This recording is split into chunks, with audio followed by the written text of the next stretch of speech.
Yeah, good morning, ancient historians.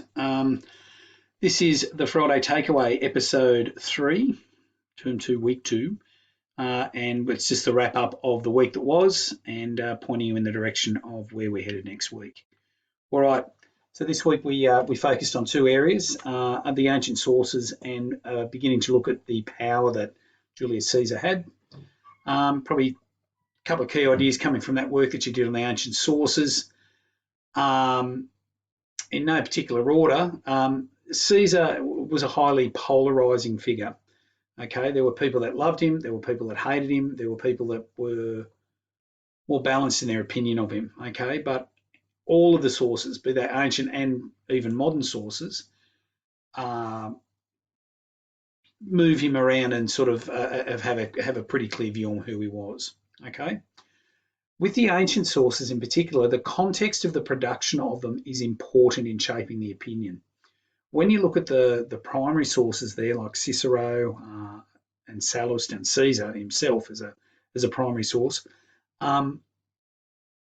as first-hand people that experienced it firsthand, their views are coloured by that. Okay, the later writers again have the benefit of hindsight, but they're also writing at a time when the leadership in Rome is maybe not as effective as what Caesar's was, or was maybe a continuation of what they saw as the bad leadership that Caesar delivered. So that context is important to remember and to think about. Okay, when the writer lived and what life is like, what society is like at that time. The other thing with the primary sources is, remember, linking in with that idea of the context of production and the polarisation, is that the primary sources are very much divided along that optimate populars line. So Cicero writes in hindsight about Caesar and adopts that optimate stance towards him. For example, Cato, another contemporary of Caesar and one of his key political opponents, is an optimate and writes strongly from that point of view. Okay, so we then moved into to start having a look at the type of power that Julius Caesar had within the Republic. And this is a power that any sort of aristocratic Roman male could possess. Okay, but we're going to look at these across a range of these areas. So we started by looking at religious power, which we'll talk about more in a moment. But the individual could also have political power and influence, military power and influence, and also socio-economic. And we're going to look at the socio-economic, particularly the socio part of that, next week in looking at Julius Caesar's family background and the way in which he used that to gain popularity and to start his move in political circles.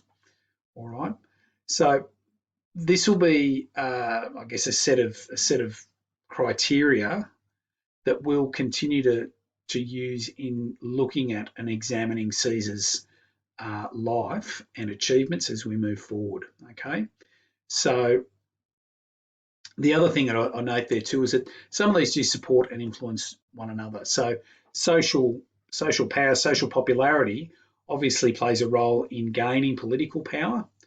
And in gaining political power, the higher up the cursus honorum you went, the greater the opportunity there was to gain military power through imperium and the command of legions and going off and fighting campaigns and things like that. Okay. All right. So looking specifically at religious power and the power that Caesar possessed in this field, why was an area for power was that religion was a key aspect of Roman life. It was an important part of public life and private life. Okay. The fact that you were a priest added to the individual's auctoritas. Okay. And we know that is a key quality, a key value that the Romans put a lot of weight on. And it was something that you wanted to cultivate and build on in your career. Okay, so Caesar held the position of Pontifex Maximus. So that's the key. We know that that's the chief priest of Rome. That was a position that was held for life once he'd been elected into it. And it's an important political position, even though it's not within the cursus honorum or anything like that. It still is an influential position in the political sphere. Now, the Pontifex Maximus could undertake other duties as well. So we know that Caesar was consul at the same time that he was Pontifex Maximus, as were other Romans in the past. But the thing to remember with the Pontifex Maximus was that that was a position for life. So once Caesar had attained it, and he attained it quite young, in his early 40s, or maybe even a little bit earlier than that. So that essentially locked that position up for potentially 30 years. And so no one else then would have the opportunity to have that position unless Caesar, or unless the owner of that title did something really bad. Okay? And so in doing that, it cuts off an avenue for someone to sort of assert their authority, or to to develop one's auctoritas in that area. We then went on to and looked at developing our understanding of the comprehending process, and just I'll paraphrase the 5 steps there into 3 steps, and just understanding how we go through that step.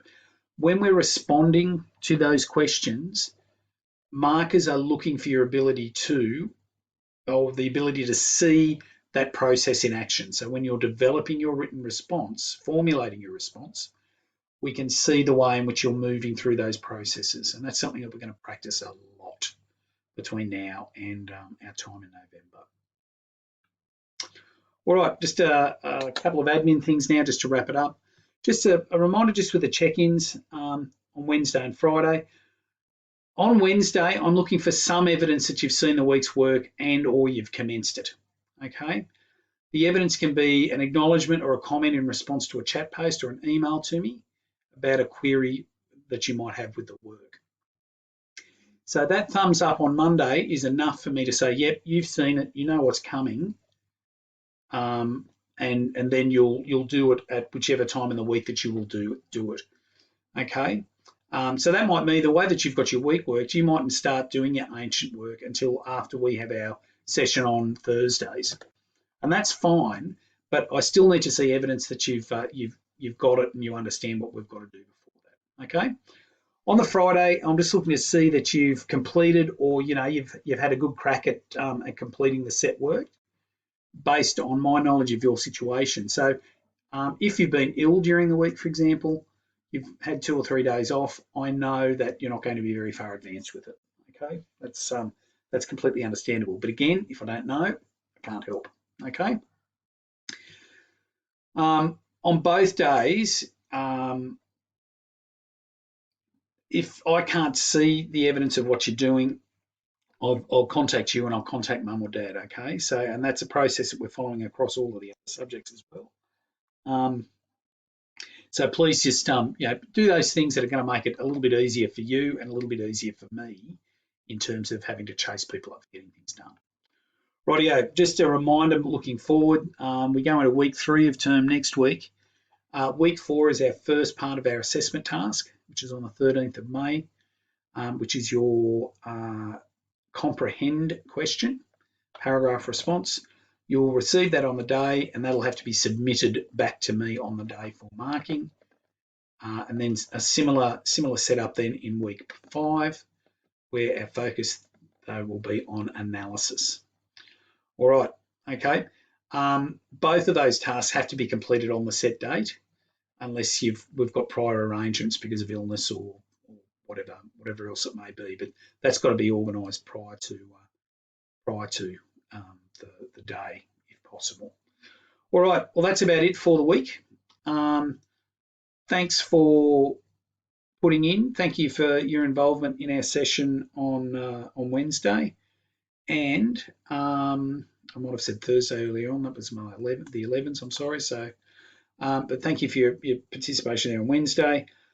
Stay safe, stay well, and we'll catch up with you next week. Have a good one. Thanks, guys. Bye now.